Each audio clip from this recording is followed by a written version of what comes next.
जैन प्यारे साथियों, नमस्कार, वंदे मातरम।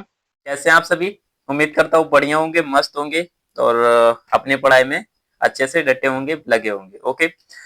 ये क्लास नंबर आज हमारी 3 होने वाली है और एक दो लोगों के कमेंट थे कि भैया पहले तो आर्मी और एयरफोर्स नेवी के लिए, जैसा आप देख रहे होंगे इसमें कि ऊपर ये प्रैक्टिस सेट है हमारा और ये कंपलसरी है किसके जो हमारे डिफेंस से रिलेटेड एग्जाम, सारे एग्जाम है, जैसे कि air force, army, navy, ICG, BSF, ऐसे करके मतलब जो डिफेंस से रिलेटेड एग्जाम है उनके लिए क्लास हमारी मोस्ट इंपॉर्टेंट होने वाली है। और इसमें क्या करवाएंगे, आज से हम इसमें करवाने वाले हैं topic wise practice. Okay. Topic wise practice मतलब कि हम खुद पहले टॉपिक एक्सप्लेन करेंगे अच्छे से, उसके बारे में बताएंगे और आपके नोट्स भी बनवाएंगे। एंड देन उसके बाद क्या करेंगे, उससे रिलेटेड हम कुछ एमसीक्यू क्वेश्चन भी करवाएंगे जिससे आपके वो सारे कॉन्सेप्ट आपके क्लियर हो सके। ओके। क्लास ये आपको पता होगा, एयरफोर्स, आर्मी, नेवी और specially for army and air force, navy, 3 एग्जामों के लिए वेरी वेरी इंपॉर्टेंट है। और इसलिए आपको क्लास को करना है, अच्छे से वॉच करना है, समझना है सारे क्वेश्चनों को, कॉन्सेप्ट को, और जो आपको नहीं आता है तो अपनी कॉपी में, नोटबुक में नोट कर लेना। ओके। और ये इसका पीडीएफ भी आपको प्रोवाइड करवाया जाएगा, जो कि आपको कहाँ पे मिलेगा, ये जो हमारा दिख रहा है टेलीग्राम चैनल, कौन सा, ऋषभ भैया 500, सॉरी ऋषभ भैया 56, इस पे आपको इसका टेलीग्राम पे आपको इसका पीडीएफ मिल जाएगा, जहां से आप इसको नोट कर सकते हैं, डाउनलोड कर सकते हैं। ओके। क्लास में बढ़ते हैं और समझते हैं आज का टॉपिक कौन सा होने वाला है। तो जैसा आपको दिख रहा होगा, पहले एक क्वेट्स देखते हैं क्या लिखा है। जिस काम को करने में वर्तमान में तो दर्द हो लेकिन भविष्य में उससे खुशी मिले, तो उसे करने के लिए आपको more than more one times क्या करना चाहिए, प्रैक्टिस करना चाहिए। ओके। मतलब जिस काम में आपको करने में अच्छा ना लगे, दर्द हो और उसमें खुशी भी ना मिले, तो जाहिर सी बात है कि आपको भविष्य में उससे खुशी मिलेगी। और ऐसे कामों को हमें लगातार कंटिन्यू करते रहना चाहिए, प्रयास करते रहे, अभ्यास करते रहना चाहिए। अब ये किसका क्वेट्स है दोस्तों, भगवान गौतम बुद्ध का। और टॉपिक भी आपको पता चल गया होगा कि आज हमारा टॉपिक कौन सा होने वाला है, बौद्ध धर्म। ओके। बौद्ध धर्म से आज हम रिलेटेड सारे कॉन्सेप्ट क्लियर करेंगे, फिर उनको समझेंगे। चलो समझते हैं।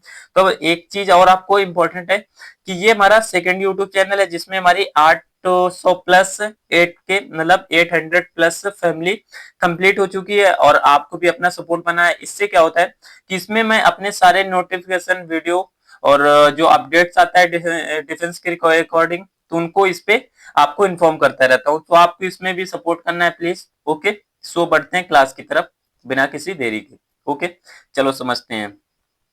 यहां से क्या है हमारा, यहां से बोल रहा है कि बौद्ध, देखो पहले इसके हम क्या बताया था अभी, कि पहले इसके हम कॉन्सेप्ट समझेंगे। कॉन्सेप्ट मतलब इसका पहले पहले हम थ्योरी कंप्लीट करेंगे एंड देन उसके बाद इस पे क्वेश्चन करेंगे एमसीक्यू बेसिस पे। ओके। तो समझते हैं पहले हमारा क्या है। पहला कोई बोल रहा है कि इसमें क्या, बौद्ध धर्म के संस्थापक गौतम बुद्ध थे। ओके। जो ये बौद्ध धर्म है, इसके जो प्रमुख थे, मेन थे, तो कौन थे, गौतम बुद्ध, जिन्हें भगवान गौतम बुद्ध कहा जाता है। ओके। अभी समझते हैं। और इन्हें एशिया का ज्योतिपुंज कहा जाता है। ज्योतिपुंज मतलब लाइट ऑफ एशिया। इन्हें एशिया का ज्योतिपुंज कहा जाता है। आपने 9th क्लास में एक चैप्टर भी पढ़ा होगा इंग्लिश में, लाइट ऑफ एशिया, तो जो टोटल इसी पे डिपेंडली था, 9th में या 10th में आपने कवर किया होगा। ओके। फिर देखते हैं इनका जन्म कहाँ पे हुआ था दोस्तों। इनका जन्म हमारा हुआ था कहां पर, इनका जन्म 563 ईसा पूर्व में कपिल वस्तु के लुम्बिनी नामक स्थान पर हुआ था। लुम्बिनी एक वन था, वहीं पे इनका जन्म हुआ था। ओके। इनके पिता का नाम शुद्धोधन था। क्या, इनके पिता का नाम क्या था दोस्तों, शुद्धोधन था। इनके पिता का नाम क्या था, शुद्धोधन था, जो कि शाक वंश के शाक वंश था। ओके। और या बोल सकते हैं कि ये शाक वंश के गढ़ थे, गढ़ के मुखिया थे, मतलब वहां की जो प्रजा थी वहां के ये राजा थे, कहाँ के, शाक वंश के। ओके। इनकी माता का नाम माया देवी था। क्या था, माया देवी, जो कि इनके जन्म के 7 दिन पश्चात ही इनकी मृत्यु हो गई थी। ओके। कितने दिन बाद, 7 दिन बाद इनकी मृत्यु हो गई थी। किनकी, इनकी माता जी मतलब माया देवी की। ओके। माया देवी। और फिर इनका पालन पोषण इनकी मौसी थी, जिनका नाम प्रजापति गौतमी था, जिन्होंने किया था। ओके। यहां से हम देखें तो अगला पॉइंट हमारा क्या दे रखा है कि इनका पालन पोषण प्रजापति गौतमी ने किया था, ये इनकी मौसी थी। ओके। ये भी आपको समझना है। आगे क्या बोल रहा है इसमें, आगे देखते हैं नेक्स्ट पॉइंट क्या हमसे बता रहा है कि गौतम बुद्ध के बचपन का नाम सिद्धार्थ था। ओके, सिद्धार्थ था और इनका विवाह 16 वर्ष की अवस्था में यशोधरा के साथ हो गया था। देखो 16 वर्ष की आयु में इनका शादी हो गई थी, लेकिन इनके मन में पहले से वैराग्य उत्पन्न होने का संदेह मतलब वो था, कॉन्फिडेंस था इनके अंदर। तो इनके पिता को डर रहता था कि कहीं ये वैराग ना कर ले वैराग, तो इनके मतलब इनके पिता सभी दुखों से इनको दूर रखते थे। किसको, सिद्धार्थ को। कौन, शुद्धोधन इनके पिताजी। ओके, आप समझते हैं आगे। तो इनकी शादी तो आपको पता होगी कब हुई थी, 16 वर्ष की उम्र में, और इनके बचपन का नाम सिद्धार्थ था। आपने एक पढ़ा होगा जो सिद्धार्थ था, और मतलब आपने हंस वो वाला कहानी नहीं पढ़ी होगी, पढ़ी होगी, होप दैट आपने पढ़ी होगी। ओके, चलो समझते हैं, आगे बढ़ते हैं। आगे बढ़ने पे हमें क्या पता चलता है कि इनके पुत्र का क्या नाम था साथियों। तो बताइए इनके पुत्र का क्या नाम था। इनके पुत्र का नाम था राहुल। क्या नाम था, राहुल।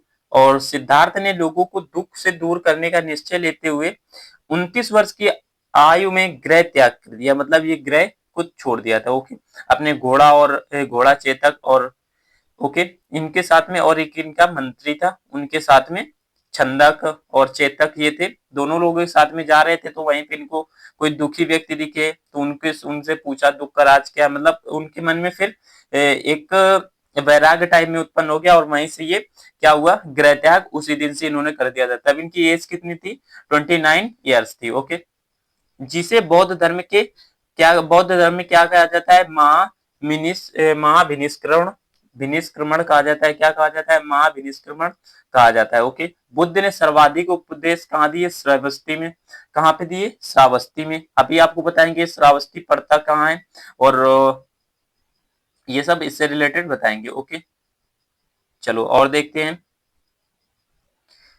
अगला क्या होने वाला है कि गौतम बुद्ध ने 483 ईसा पूर्व में 80 वर्ष की अवस्था में उन्होंने शरीर त्याग दिया, और इसे बौद्ध ग्रंथों में क्या कहा जाता है, महापरिनिर्वाण कहा जाता है। और अभी मैंने बताया था आपको याद करना है कि इनका जन्म कब हुआ था, जन्म हुआ था 563 ईसा पूर्व में, और इनकी मृत्यु कब, मतलब महापरिनिर्वाण कब हुआ इनका, 483 ईसा पूर्व में। ये आपको याद करना है। ओके, इतने सारे पॉइंट्स आपको याद करना है। देखो क्या क्या मैंने बताया, यहाँ से पहले एक ये स्लाइड थी, मैंने 2-3 स्लाइड करवाए, एक ये स्लाइड थी, एक ये स्लाइड थी, और अभी एक ये स्लाइड है। ओके, अब यहां से देखते हैं कि चतुर्थ बौद्ध संगीति के बाद बौद्ध धर्म दो भागों, हीनयान और तथा महायान में दो भागों में डिवाइड हो गया। ओके, बौद्ध साहित्य के 3 पिटक थे, 3 मतलब इनके वो मूल मंत्र थे क्या, कि सुत्त पिटक, विनय पिटक और अधिधम्म पिटक। क्या थे, अभिधम्म पिटक, ये 3 पिटक थे। ओके, और ये जो तीनों पिटक हुए हैं तो कौन सी लैंग्वेज में लिखे गए हैं दोस्तों, पाली लैंग्वेज, पाली भाषा में ये सारे एक्सप्लेन किए गए हैं। अब आइए क्वेश्चन पे समझते हैं। चलो क्वेश्चन को, पहला क्वेश्चन आपके सामने, तो पढ़िए क्या होगा इसका आंसर। देखो पहला क्वेश्चन हमसे क्या बोल रहा है कि बौद्ध धर्म के सॉरी बुद्ध ने अपना पहला उपदेश कहाँ दिया था। जो गौतम बुद्ध थे, भगवान गौतम बुद्ध, उन्होंने अपना पहला उपदेश कहाँ पे दिया था, ये आपको बताना है। अभी आपने कॉन्सेप्ट पढ़ा, उस पे सारे ये आंसर इसके लिखे हुए थे, तो आपको बताना है कौन सा हमारा इसमें करेक्ट होगा। ओके, सो दैट आपने क्वेश्चन का इसका आंसर फाइंड कर लिया होगा। तो यहाँ से उन्होंने कहा अपना जो भाषण दिया था, मतलब उपदेश अपना कहाँ पे पहला दिया था, तो पहला उपदेश इन्होंने दिया था सारनाथ में। दोस्तों कहां पर दिया था, सारनाथ में। इन्होंने पहला अपना उपदेश कहां दिया था, सारनाथ में। ओके, अब इसका एक्सप्लेन करते हैं, सारनाथ पड़ता कहाँ है। देखो यहां से हमने एक आपके लिए और अच्छा किया है कि मतलब क्या, किससे आपको पीडीएफ भी नहीं बनाना पड़ेगा, इसमें पहले आंसर लिखा हुआ है, एंड देन उसके बाद पहले क्वेश्चन है, एंड देन नेक्स्ट लाइन में क्या है कि उसका आंसर विथ एक्सप्लेनेशन के साथ में लिखा हुआ है। ओके, सो देखते हैं। देखो अभी तो हमने पढ़ा कि गौतम बुद्ध ने अपना पहला उपदेश कहाँ दिया था, सारनाथ में दिया था। और ये सारनाथ पड़ता कहाँ है साथियों, सारनाथ भारत के उत्तर प्रदेश में वाराणसी के पास स्थित है। कहाँ पे, सारनाथ भारत के उत्तर प्रदेश में वाराणसी के पास स्थित है। तो ये आपको क्लियर करना है, समझना है ये वाला। ओके, चलो बढ़ते हैं अगले क्वेश्चन की तरफ। अगला क्वेश्चन हमसे क्या बोल रहा है कि भगवान गौतम बुद्ध को ज्ञान कहाँ प्राप्त हुआ था। अब ये भी अभी देखो, अभी आपने पढ़ा उसमें गौतम बुद्ध को ज्ञान कहाँ प्राप्त हुआ था, ये अब आपको क्वेश्चन पे बताना है। ओके, तो देखो उन्होंने कहाँ पे अपने उपदेश दिए थे, जहां पे उपदेश दिए थे, ये भी आपको क्लियर है। अब आपसे यहाँ पे क्लियर करना है कि उनको मतलब ज्ञान कहाँ पर प्राप्त हुआ था, ज्ञान कहाँ पर प्राप्त हुआ था। तो आपको पता चलेगा भैया, यहाँ से हमें ज्ञान जो गौतम बुद्ध को ज्ञान प्राप्त हुआ था, कहाँ पे हुआ था, बोध गया में। ओके, बोध गया, ये बोध गया पड़ता है कहाँ पे, अभी समझते हैं। अच्छा बताइए एक आपसे क्वेश्चन कि गौतम बुद्ध को जो ज्ञान प्राप्त हुआ था किस वृक्ष के नीचे हुआ था, ये आपको कमेंट में बताना है कि भगवान गौतम बुद्ध को ज्ञान किस वृक्ष के नीचे प्राप्त हुआ था। ओके, और कितनी वर्ष की आयु थी तब इनकी जब ज्ञान इनको प्राप्त हुआ था, ये आपको सर्च करके बताना है। ओके, जरूर, अगर याद होगा तो भी बताना है। ओके, चलो आप समझते हैं इसका एक्सप्लेनेशन। इसमें एक्सप्लेनेशन क्या है कि ये जो बोध गया पड़ता है भारत के बिहार राज्य में स्थित है। कहाँ पे पड़ता है साथियों, भारत के बिहार राज्य में ये स्थित है, क्या, बोध गया। ओके, बोध गया भारत के बिहार राज्य में स्थित है, ये आपको क्लियर हुआ, समझ में आया। अब बढ़ते हैं अगले तरफ। अगला हमसे क्या बोल रहा है, नेक्स्ट क्वेश्चन नंबर थर्ड, बोला गौतम बुद्ध परिनिर्वाण कहाँ प्राप्त किया था, मतलब जो गौतम बुद्ध ने अपनी बॉडी मतलब शरीर त्याग किया था वो कहाँ पे किया था, ये आपको बताना है। ओके,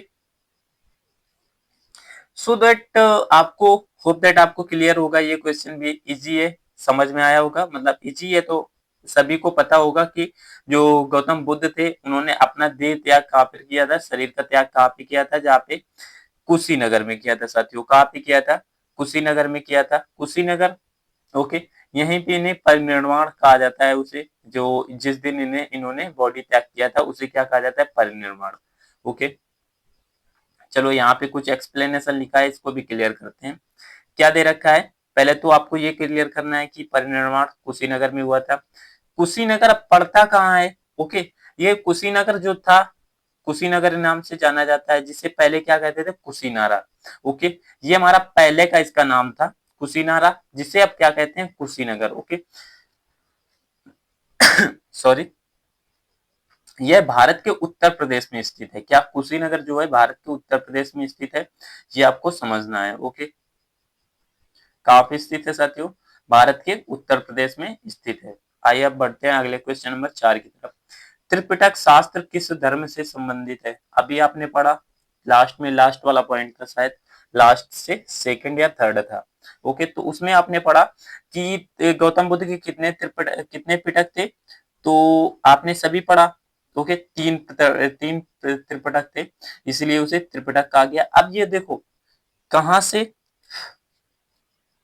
ये तीनों पिटक किस धर्म से संबंधित है, तो आपको पता चलेगा ये तीनों हमारे किस धर्म से, बौद्ध धर्म से। अभी आपको यहाँ पे इजी लगेगा क्योंकि अभी हमें बौद्ध धर्म एक्सप्लेन कर रहे हैं, समझा रहे हैं, तो आप बता दोगे, बट आपको एग्जाम में काफी कंफ्यूजन होता है, तो आपको अच्छे से याद करना है, समझना है कि ये जो गौतम बुद्ध को त्रिपिटक मतलब ये त्रिपिटक किस शास्त्र से संबंधित है, तो गौतम बुद्ध मतलब भगवान गौतम बुद्ध के बौद्ध धर्म से रिलेट करता है। ओके, बढ़ते हैं अगले क्वेश्चन नंबर 5 की तरफ। बोला त्रिपिटक शास्त्र किस धर्म से संबंधित है, इसका एक्सप्लेनेशन पहले देखते हैं। एक्सप्लेनेशन, एक्सप्लेनेशन पे क्या है,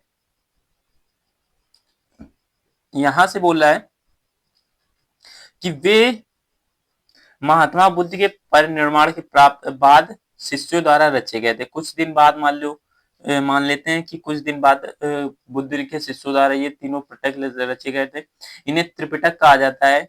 और ये सारे एक्सप्लेन किस लैंग्वेज में है, पाली लैंग्वेज में, ये भी आपने एक्सप्लेन उसमें पढ़ा होगा थ्योरी में अभी। ओके, बढ़ते हैं अगली तरफ।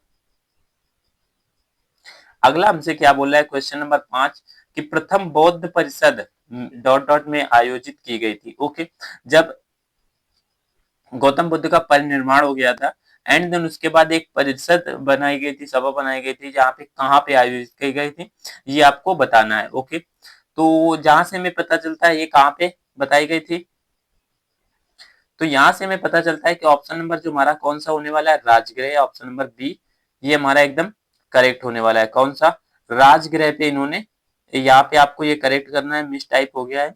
ओके, तो यहाँ पे आपको क्लियर करना है, तो यहाँ पे हमारा कहा हुआ था राजगृह में,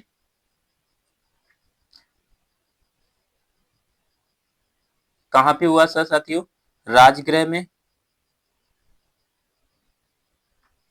राजगृह में इनको क्या हुआ था, बौद्ध धम्म आयोजित किया गया था। क्या बोल सकते हैं, प्रथम बौद्ध परिषद राजगृह में आयोजित की गई थी। ये आपको याद करना है। ओके, इसका एक्सप्लेनेशन समझते हैं। और प्रथम बौद्ध परिषद ये जो राजगृह में हुआ था, कब हुआ, 483 ईसा पूर्व में बुद्ध के निधन के कुछ ही समय बाद पहला बौद्ध परिषद बुलाया गया था। कब, 483 ईसा पूर्व के कुछ दिनों बाद, मतलब जब गौतम बुद्ध का परिनिर्वाण हुआ था, एंड देन उसके बाद ये परिषद आयोजित किया गया था। ओके, सो क्लास में इतने क्वेश्चन है। और अभी देखो नॉर्मल सारे क्वेश्चन थे हमारे, कितने सारे क्वेश्चन अभी हमारे नॉर्मल थे।